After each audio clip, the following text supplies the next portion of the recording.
السلام علیکم ناظرین، امید ہے آپ سب خیریت سے ہوں گے۔ میں ہوں آپ کا ہوسٹ ڈاکٹر رفیع اللہ۔ آج ہم ایک ایسے موضوع پہ بات کریں گے جو شاید ہی کافی لوگوں کے لیے شرمندگی کا باعث ہوگا، لیکن اس پہ ڈسکشن کرنا بہت ضروری ہے۔ آج کا ہمارا ٹاپک ہے کانسٹیپیشن، قبض کے بارے میں۔ اب ہم پہلے آتے ہیں کہ قبض ہے کیا۔ قبض اسے کہتے ہیں ہماری میڈیکل ٹرمینالوجی میں کہ جب پیٹ کا جو نظام انہضام کا چکر ہے، فاضل مادہ خارج کرنے کا نظام ہے، وہ ہفتے میں 3 سے کم دفعہ یعنی کہ خارج ہو، تو اس کو کانسٹیپیشن یا قبض کہتے ہیں۔ اب اس کی وجوہات کیا ہیں اور اس کا علاج کیا ہے، اس پہ آج ڈسکشن کریں گے۔ اس کی وجوہات میں سب سے پہلے جو بڑی وجہ ہے فائبر کی کمی۔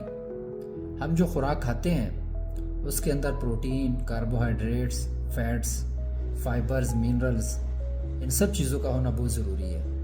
ایک ایلیمنٹ ہوتا ہے جسے ہم فائبر کہتے ہیں، اس کی کمی بہت بڑی وجہ ہے کانسٹیپیشن یا قبض کرنے کی۔ اور دوسری اس کی بڑی وجہ ہے پانی کی کمی، کیونکہ فاضل مادے خارج کرنے کے لیے، اس کی موومنٹ کرنے کے لیے اس کو ایک سموتھ انوائرمنٹ چاہیے جو پانی کے ذریعے ہی بنتا ہے۔ اگر پانی جسم میں کم ہوگا تو وہ موومنٹ کم ہوگی۔ تیسری اس کی بڑی وجہ ہے کچھ میڈیسن ایسی ہیں جو ہم کھاتے ہیں درد کے لیے، اوپیائڈز، انرجیسکس وغیرہ جسے ہم کہتے ہیں، دردوں کے لیے لوگ استعمال کرتے ہیں، تو وہ بھی کانسٹیپیشن یا قبض کرتی ہیں۔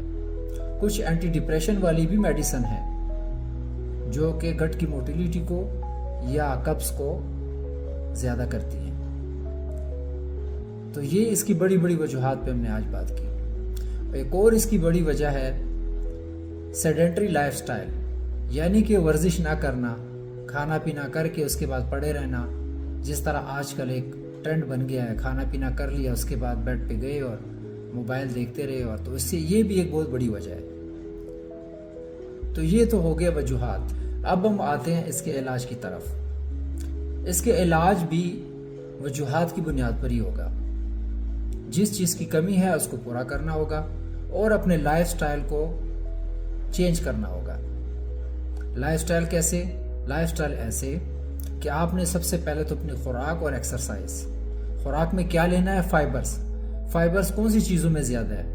آپ جو سبزیاں کھاتے ہیں، فروٹس کھاتے ہیں، اوٹس کھاتے ہیں، دلیا، ناشپاتی وغیرہ ہو گئے، تو یہ سب ان کے اندر فائبرز ہوتا ہے۔ یا جو آپ براؤن بریڈ کھاتے ہیں، اگر آپ وائٹ کھائیں گے تو اس کے اندر اتنا فائبر نہیں ہے، براؤن بریڈ کے اندر زیادہ فائبر ہے۔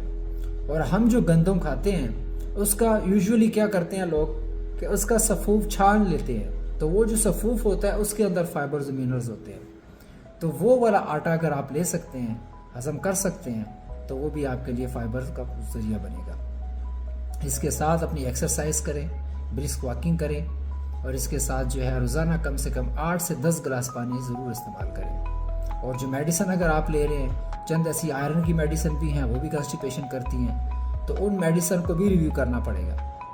یہ جنرل ڈسکشن ہو گئی۔ اب اگر کانسٹیپیشن بہت ٹائم کا ہو گیا ہے، لیکن 6-7 مہینے ہو گئے، 8 مہینے ہو گئے، ان چیزوں سے آپ کا افاقہ نہیں ہو رہا، تو پھر ضرور اپنے قریبی ڈاکٹر سے رجوع کریں۔ ابھی تک کے لیے اتنا ہی۔ اگلی ویڈیو تک کے لیے اللہ حافظ۔